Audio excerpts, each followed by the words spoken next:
打開新聞冇一樣好消息。咁當然啦，仲有港車北上，呢個亦都係我今日講第3個問題。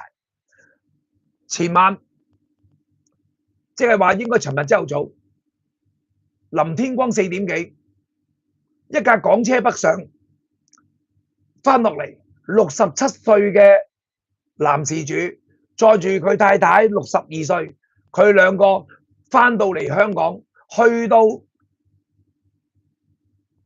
更亭，去到海關嘅時候，成架車炒埋去，究竟有幾快？因為你炒埋去，你見到佢翻車，個道路設計有問題，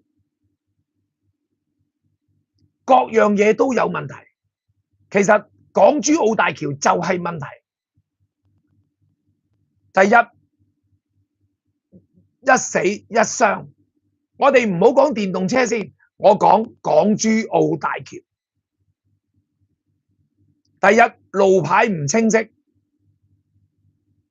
如果你揸過就知㗎啦。即使你喺大嶼山，你揾港珠澳大橋，佢嘅路牌都唔清晰，甚至有好多地段係冇嘅。仲有就係去到一啲所謂嘅更亭嘅時候，即係話過關嘅時候，無論上同落，竟然連大陸嗰邊都不如。點解我話大陸都不如啊？因為冇緩衝帶。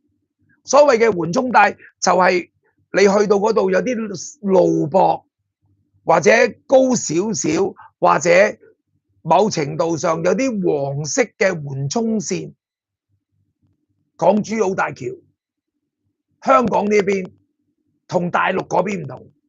大陸首先嘅你要有一個消毒池，跟住佢會收窄，令到你清醒。但係香港河咁闊嘅情況底下，佢哋冇，甚至收費點仲有一個問題，佢唔係好清晰嘅。呢個係一個原因，因為有緩衝帶，即係有減速，好高速落嚟嘅時候，經過緩衝帶，你會放慢。你見到呢次炒車炒到接晒，你就明㗎啦，仲翻車。4點幾，男司機佢酒精測試係冇問題。首先，如果你問我道路設計係有問題嘅，俾各個口岸都混亂，呢個第一點。第二點係乜嘢呢？第二點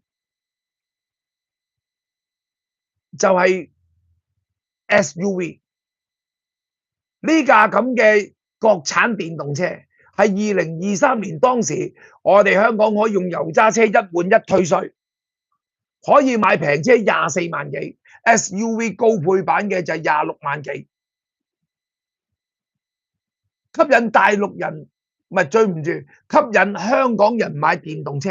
但係你睇到佢一炒埋去，成架車接晒，究竟係降水有問題啊？定係佢太過貼皮呢？定係佢車速太快呢？你見到佢自炒嘅時候，你見唔到係乜嘢？見唔到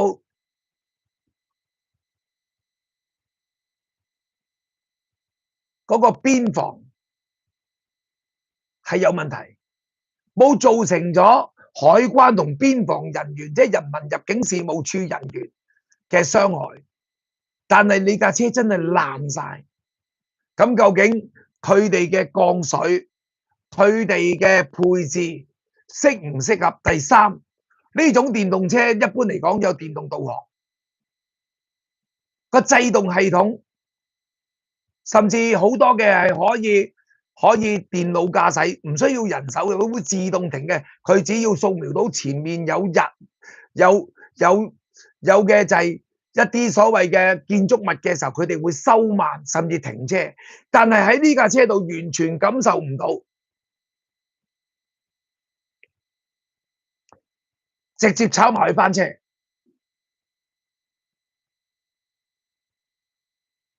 個男人清醒，個女人去到醫院，朝頭早6點鐘鬆啲，證實死亡。呢個究竟係港珠澳大橋嘅問題啊？呢部電動車個制動系統有問題啊，定係個司機太過疲勞咧？呢次嘅意外只有三樣嘢。如果你話佢太過疲勞，一架國產嘅電動車，佢會減速，佢會自然收慢，唔係慳油咁簡單。呢個係電動車嘅標準配置，但係呢度你睇唔到，冇減速帶，亦都冇辦法減速。咁你只能夠講就係個司機由頭到尾佢手控踩油撞埋去嘅啫。除此之外，你諗唔到有咩問題，但係警方話俾我哋聽，循制動系統去諗，即係呢架車個剎車系統，甚至個車速係架車本身嘅問題。呢幾年好多嘅大陸車，尤其電動車喺香港，我唔知道究竟有幾多人買大陸車，但係唔少，淨係睇比亞迪睇到小鵬，佢哋都唔少。好似早幾日喺網絡上高見到嘅就係一架比亞迪，佢自燃，係啊，自我焚毀。好彩個司機唔喺度，停咗架車自己會焚毀，嘣嘣嘣。當然啦，新聞上高冇話俾你聽。因為我哋已經同中國大陸係統一化，唔想嘅就係煽動人，或者影響嘅就係比亞迪或者大陸嘅電動車喺香港嘅銷量。但係呢段片，我相信下低嘅網友好多人都睇過。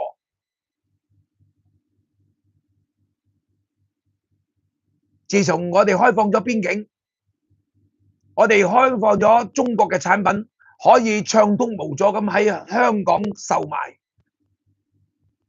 大量嘅企業喺香港從事資本運作，你就見到我哋香港交通意外，電動車都出事，自我焚燒，仲有嘅就係香港嘅品牌被佢淘汰，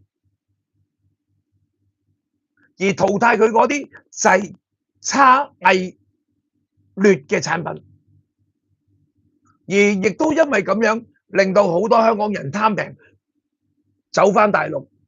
無論係新世界酒店，當窮遊太多，甚至好多嘅食店、零售，我哋本身嘅餐飲業都出現咗嚴重嘅問題。仲有嘅就係交通，啱啱好要加大。我哋特區政府話我哋要加大嘅就係北車南下，更加多大陸人落嚟。之前已經有幾架係違規操作，跟住我哋嘅官，我哋嘅運輸署話俾我哋聽，我哋香港人忍下啦，佢係客人嚟嘅，我哋原諒佢，冇起訴。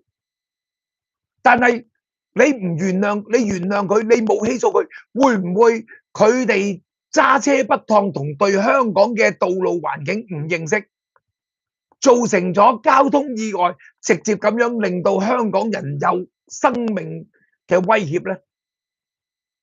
冇，我哋班官員唔理零售，唔理你餐飲，唔理你酒店，唔理你旅遊業，唔理你香港嘅道路安全，最重要嘅就係打開迎入大陸嘅窮客。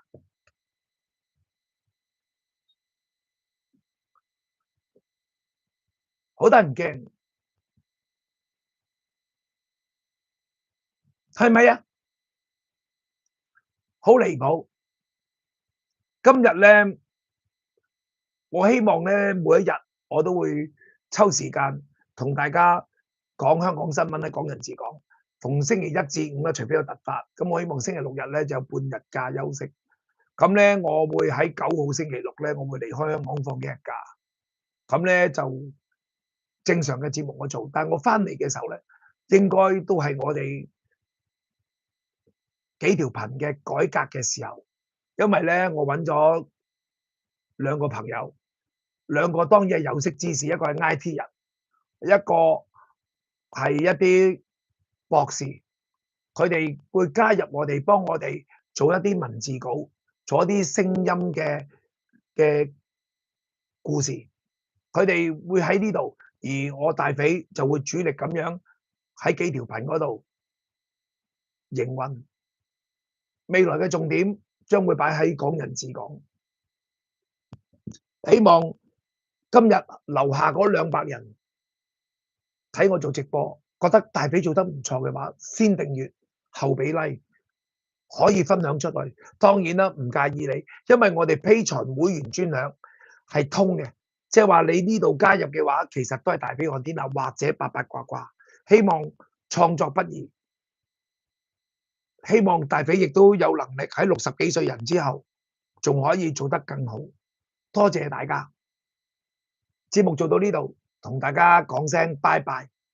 10點鐘，開心香港，同 Zero 同陳大雲，我哋同大家講娛樂圈，再見。